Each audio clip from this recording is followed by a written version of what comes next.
ವಿದ್ಯುತ್ ತಗುಲಿ ಇಬ್ಬರು ಬಾಲಕರು ಸ್ಥಳದಲ್ಲಿ ಸಾವನ್ನಪ್ಪಿದ್ದಾರೆ. ಕೊಪ್ಪಳ ತಾಲೂಕಿನ ಹೊಸಳ್ಳಿ ಗ್ರಾಮದ ಬಳಿ ಘಟನೆ ನಡೆದಿದೆ. ಯಮನಪ್ಪ ಮತ್ತು ಮಂಜುನಾಥ್ ಎಂಬ ಬಾಲಕರು ಮೃತಪಟ್ಟಿದ್ದಾರೆ. ಕಾಲುವೆಗೆ ಅಳವಡಿಸಿದ್ದ ಪಂಪ್ಸೆಟ್ನ ವೈರ್ ತಗುಲಿ ಅವಘಡ ಸಂಭವಿಸಿದೆ. ಮುನಿರಾಬಾದ್ ಪೊಲೀಸರು ಭೇಟಿ ನೀಡಿ ಪರಿಶೀಲನೆ ನಡೆಸಿದ್ದಾರೆ. ಡಿವೈಡರ್ಗೆ ಬೈಕ್ ಡಿಕ್ಕಿಯಾಗಿ ಕೇರಳ ಮೂಲದ ಇಬ್ಬರು ವಿದ್ಯಾರ್ಥಿಗಳು ಸಾವನ್ನಪ್ಪಿದ್ದಾರೆ.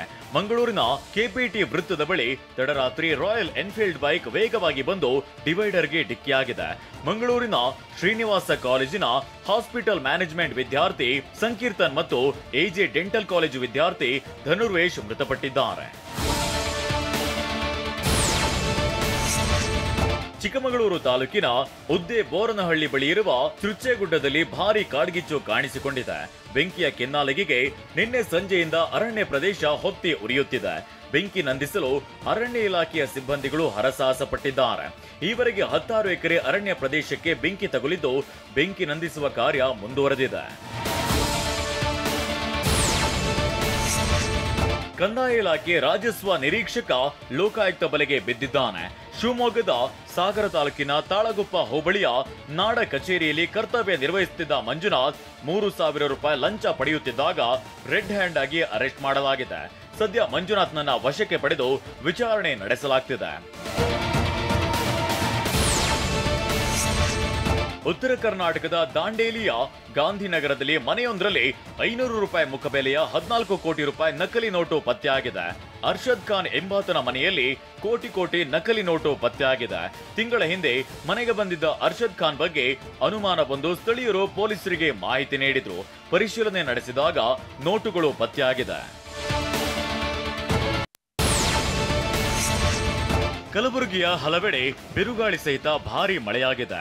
ಚಿತ್ತಾಪುರ ತಾಲೂಕಿನ ವಾಡಿ ಪಟ್ಟಣದಲ್ಲಿ ಬೀದಿ ದೀಪದ ಕಂಬ ನೋಡುತ್ತಿದ್ದಂತೆ ಧರೆಗುರುಳಿದೆ. ದ್ವಿಪಥ ರಸ್ತೆ ಬಳಿ ಸಾಲುಗಳಲ್ಲಿರುವ ಕಂಬ ಧರೆಗೆ ಬಿದ್ದಿದ್ದು ಅದೃಷ್ಟವಶಾತ್ ಯಾವುದೇ ಪ್ರಾಣಾಪಾಯ ಸಂಭವಿಸಿಲ್ಲ. 1 ಗಂಟೆ ಸುರಿದ ಧಾರಾಕಾರ ಮಳೆಗೆ ಹಲವು ಅವಾಂತರಗಳಾಗಿವೆ.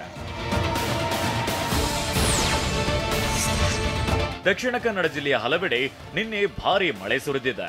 ಪುತ್ತೂರಿನಲ್ಲಿ ಗುಡುಗು ಸಿಡಿಲು ಸಹಿತ ಗಾಳಿ ಮಳೆಯಾಗಿದ್ದು ಬಪ್ಪಳಿಗೆ ಬಳಿ ಭಾರೀ ಗಾಳಿಗೆ ಮನೆ ಮೇಲೆಯೇ ತೆಂಗಿನ ಮರ ಬಿದ್ದಿದೆ. ಮನೆಯವರು ಹೊರಗೆ ಕೆಲಸ ಮಾಡುತ್ತಿದ್ದ ವೇಳೆ ಮನೆ ಮೇಲೆ ಮರ ಬಿದ್ದಿದ್ದು ಮನೆಯಲ್ಲಿ ಯಾರು ಇಲ್ಲದಕ್ಕೆ ಭಾರೀ ದುರಂತ ತಪ್ಪಿದೆ. ಚಾಮರಾಜನಗರದ ಗುಂಡ್ಲುಪೇಟೆ ತಾಲೂಕಿನ ಹಿಮವತ್ ಗೋಪಾಲಸ್ವಾಮಿ ಬೆಟ್ಟದಲ್ಲಿ ಸಿನಿಮಾ ಚಿತ್ರೀಕರಣ ನಡೀತಾ ಇದ್ದು ಪರಿಸರ ಪ್ರೇಮಿಗಳು ರೈತರು ಆಕ್ಷೇಪ ವ್ಯಕ್ತಪಡಿಸಿದ್ದಾರೆ. ಖಾಸಗಿ ವಾಹನ ಸಂಚಾರ ಮತ್ತು ಸ್ಥಳೀಯರ ವಾಹನಗಳಿಗೂ ನಿರ್ಬಂಧ ವಿಧಿಸಿದ್ದಾರೆ. ಆದ್ರೀಗ ಏಕಾಏಕಿ ಮಲಯಾಳಂ ಚಿತ್ರದ ಶೂಟಿಂಗ್ಗೆ ಅವಕಾಶ ಕೊಟ್ಟಿದ್ದೇಕೆ ಅಂತ ಸ್ಥಳೀಯರು ಕಿಡಿಕಾರಿದ್ದಾರೆ. ಧಾರವಾಡದ ಬಿಜೆಪಿ ಮುಖಂಡ ಯೋಗೀಶ್ ಗೌಡ ಕೊಲೆ ಪ್ರಕರಣ ಸಂಬಂಧ ಆರೋಪಿ ವಿನಯ್ ಕುಲಕರ್ಣಿ ಸುಪ್ರೀಂ ಕೋರ್ಟ್ ಮೆಟ್ಟಿಲೇರಿದ್ದಾರೆ. ಆರೋಪಿ ಬಸವರಾಜ ಮುತ್ತಗಿಯನ್ನ ಮಾಫಿ ಸಾಕ್ಷಿಯನ್ನಾಗಿಸಿದ್ದನ್ನ ಪ್ರಶ್ನಿಸಿ ಮೇಲ್ಮನವಿ ಸಲ್ಲಿಸಿದ್ದಾರೆ. ಜನಪ್ರತಿನಿಧಿಗಳ ವಿಶೇಷ ಕೋರ್ಟ್ ಮಾಫಿ ಸಾಕ್ಷಿಯಾಗಿ ಪರಿಗಣಿಸಿತ್ತು. ಈ ಆದೇಶವನ್ನ ಎತ್ತಿ ಹಿಡಿದ ಹೈಕೋರ್ಟ್ ಆದೇಶವನ್ನ ಪ್ರಶ್ನಿಸಿ ಸುಪ್ರೀಂ ಕೋರ್ಟ್ಗೆ ಮೇಲ್ಮನವಿ ಸಲ್ಲಿಸಲಾಗಿದೆ. ಬೆಂಗಳೂರಿನಲ್ಲಿ 2ನೇ ಅಂತಾರಾಷ್ಟ್ರೀಯ ವಿಮಾನ ನಿಲ್ದಾಣ ಸಂಬಂಧ ರಾಜ್ಯ ಸರ್ಕಾರ 3 ಸ್ಥಳಗಳನ್ನ ಗುರುತಿಸಿದೆ. ಈ ಪೈಕಿ ನಿನ್ನೆ ಏರ್ಪೋರ್ಟ್ ಅಥಾರಿಟಿ ಆಫ್ ಇಂಡಿಯಾದ ಅಧಿಕಾರಿಗಳು 2 ಸ್ಥಳಗಳ ಪರಿಶೀಲನೆ ನಡೆಸಿದ್ದಾರೆ. ಕನಕಪುರ ರಸ್ತೆಯಲ್ಲಿ 2 ತಾಣಗಳನ್ನ ಎಎಐ ತಂಡ ವೀಕ್ಷಣೆ ಮಾಡಿದೆ. ಇವತ್ತು ಏರ್ಪೋರ್ಟ್ ಅಥಾರಿಟಿ ಆಫ್ ಇಂಡಿಯಾದ ಅಧಿಕಾರಿಗಳ ತಂಡ ನೆಲಮಂಗಲ ಕುಣಿಗಲ್ ರಸ್ತೆಯ ಇನ್ನೊಂದು ಸ್ಥಳ ಪರಿಶೀಲನೆ ನಡೆಸಲಿದೆ. ನಿನ್ನೆ 2 ಸ್ಥಳಗಳ ಪರಿಶೀಲನೆ ನಡೆಸಿದ ಎಎಐ ಅಧಿಕಾರಿಗಳು ಬೃಹತ್ ಮತ್ತು ಮಧ್ಯಮ ಕೈಗಾರಿಕಾ ಸಚಿವ ಎಂಬಿ ಪಾಟೀಲ್ರನ್ನ ಭೇಟಿಯಾದರು. ಈ ಸಂದರ್ಭದಲ್ಲಿ ಸಚಿವರು ಕೂಡ ಉದ್ದೇಶಿತ ವಿಮಾನ ನಿಲ್ದಾಣದ ಅಗತ್ಯ, ಬೆಂಗಳೂರಿನ ನಾಗರಿಕ ಮತ್ತು ಕೈಗಾರಿಕಾ ಅಗತ್ಯತೆಯನ್ನ ವಿವರಿಸಿದ್ರು. ಬಳಿಕ ಮಾತನಾಡಿ ಸ್ಥಳ ವೀಕ್ಷಣೆ ರಿಪೋರ್ಟ್ ಕೊಡ್ತಾರೆ, ಬಳಿಕ ನಾವು ಡಿಪಿಆರ್ ಮಾಡಬೇಕು ಅಂತ ಹೇಳಿದ್ದಾರೆ. ಮಹಾವೀರ ಜಯಂತಿ ಪ್ರಯುಕ್ತ ಮಾಂಸ ಮಾರಾಟ ನಿಷೇಧಿಸಲಾಗಿದೆ. ನಾಳೆ ಮಾಂಸ ಮಾರಾಟ ನಿಷೇಧ ಮಾಡಿ ಬಿಬಿಎಂಪಿ ಆದೇಶಿಸಿದೆ. ನಾಳೆ ಬೆಂಗಳೂರು ಪಾಲಿಕೆ ವ್ಯಾಪ್ತಿಯಲ್ಲಿ ಮಾಂಸ ಮಾರಾಟ ನಿಷೇಧಿಸಿ ಪಶುಪಾಲನಾ ವಿಭಾಗದಿಂದ ಆದೇಶಿಸಲಾಗಿದೆ. ಜೊತೆಗೆ ಕಸಾಯಿಖಾನೆಗಳನ್ನ ಪ್ರಾಣಿವಧೆ ಮಾಡದಂತೆ ಆದೇಶಿಸಲಾಗಿದೆ. ಹಾಸನದ ಬಾನು ಮುಷ್ತಾಕ್ ಅವರ ಹಸೀನಾ ಮತ್ತು ಇತರ ಕಥೆಗಳು ಕೃತಿಯ ಇಂಗ್ಲಿಷ್ ಅನುವಾದ ಹಾರ್ಟ್ ಲ್ಯಾಂಪ್ ಪ್ರತಿಷ್ಠಿತ ಬೂಕರ್ ಪ್ರಶಸ್ತಿಯ ಶಾರ್ಟ್ ಲಿಸ್ಟ್ ನಲ್ಲಿ ಸ್ಥಾನ ಪಡೆದಿದೆ.